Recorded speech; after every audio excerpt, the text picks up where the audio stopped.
It was 11 o'clock of a spring night in Florida. It was a Sunday. Any other night Delia Jones would have been in bed for 2 hours by this time, but she was a washwoman, and Monday morning meant a great deal to her, so she collected the soiled clothes on Saturday when she returned the clean things. Sunday night after church, she sorted and put the white things to soak. It saved her almost a half-day's start. A great hamper in the bedroom held the clothes that she brought home. It was so much neater than a number of bundles lying around. She squatted on the kitchen floor beside the great pile of clothes, sorting them into small heaps according to color, and humming a song in her mournful key, but wondering through it all where Sykes, her husband, had gone with her horse and buckboard. Ah! Sykes, why do you throw that whip on me like that for? You know it would scare me. It looks just like a snake. And you know what scared it is of snakes. Of course I know it. That's why I done it. If you're such a fool that you're going to have a fit over an earthworm or a string, I don't care how much I scare you. Oh, God knows you had no business doing it. And God knows you're going to kill me someday from your foolishness. Oh, another thing, where's my rig? I feeds that pony. You have no reason driving that with a bullwhip. God, you want aggravating nigger woman. I've told you time and time again to stop doing them white people's clothes. Next time I'm going to kick them outdoors. I ain't for no fuss tonight, Sykes. I just came home from taking sacrament at the church house. Yeah, you went to church on a Sunday. But here you is, going to work on them clothes. You ain't nothing but a hypocrite. One of them amen corner Christians, sing, whoop and shout, and then come home and wash white folk clothes on Sabbath.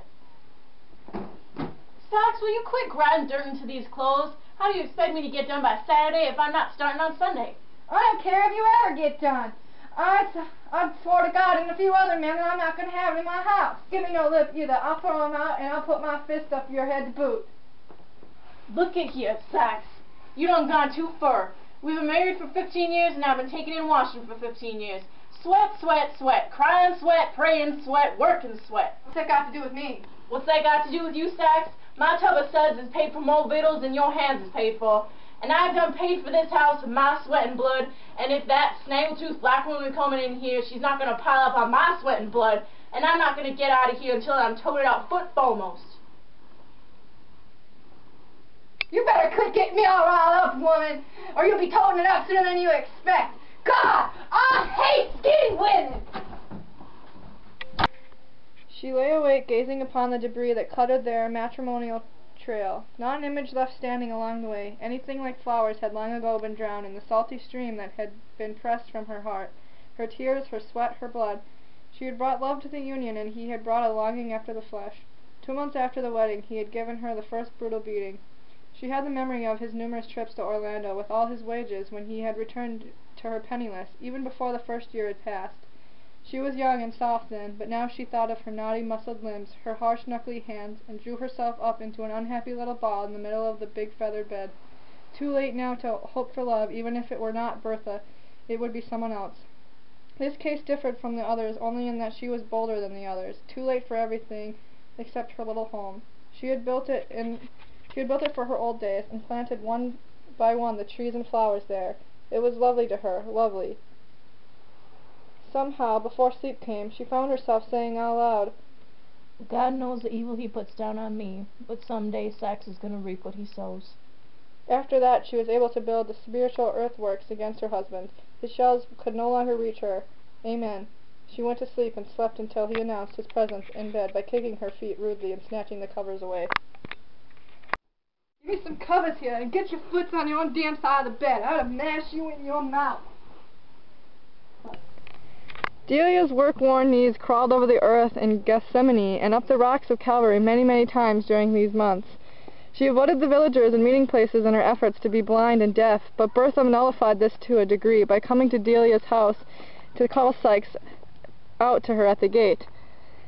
Delia and Sykes fought all the time now, with no peaceful interludes. They slept and ate in silence. 2 or 3 times Delia had attempted a timid friendliness, but she was repulsed each time. It was pain that the breaches must remain agape.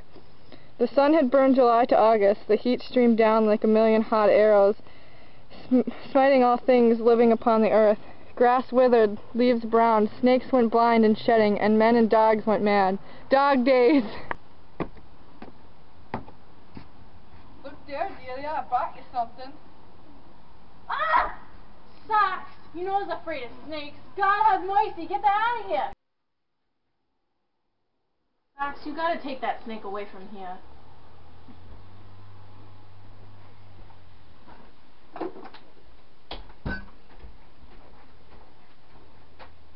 Sax, you hear me?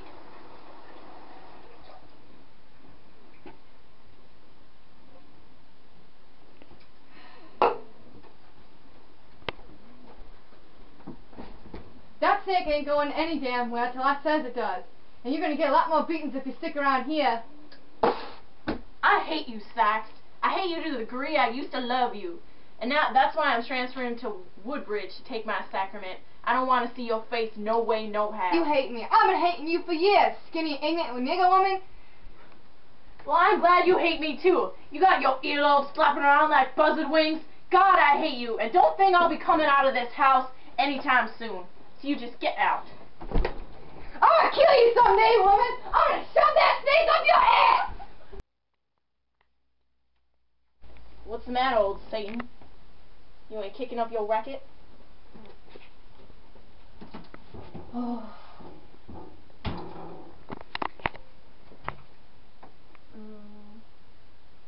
That nigga wouldn't fetch me nothing if I paid him with a bullwhip.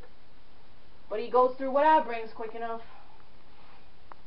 Well, maybe he ain't coming back after I threatened to tell him off to white folks. Maybe 15 years of misery has finally brought me good strength.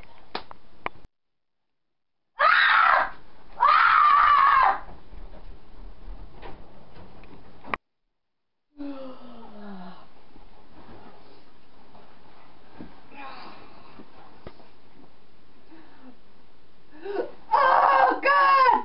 Oh God from heaven! Delia, is that you?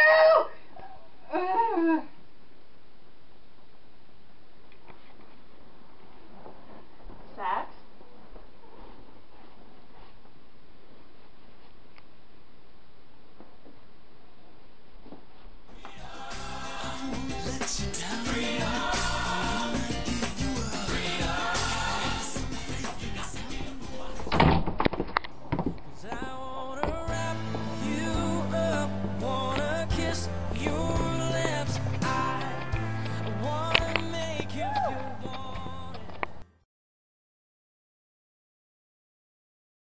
Hey everybody!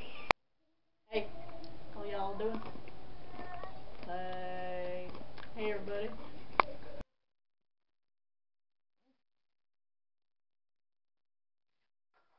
Okay, stop. You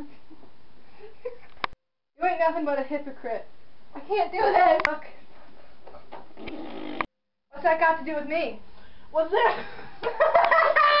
Try and sweat, pray and sweat, work and sweat. What's that got to do with me? What's it got to do with you, Sax? I'm sick and tired of your shit. I'm glad you hate me. I've been hating you for years, skinny. I'm glad you hate me. I've been hating you for years, skinny bitch. I want to make you feel wanted.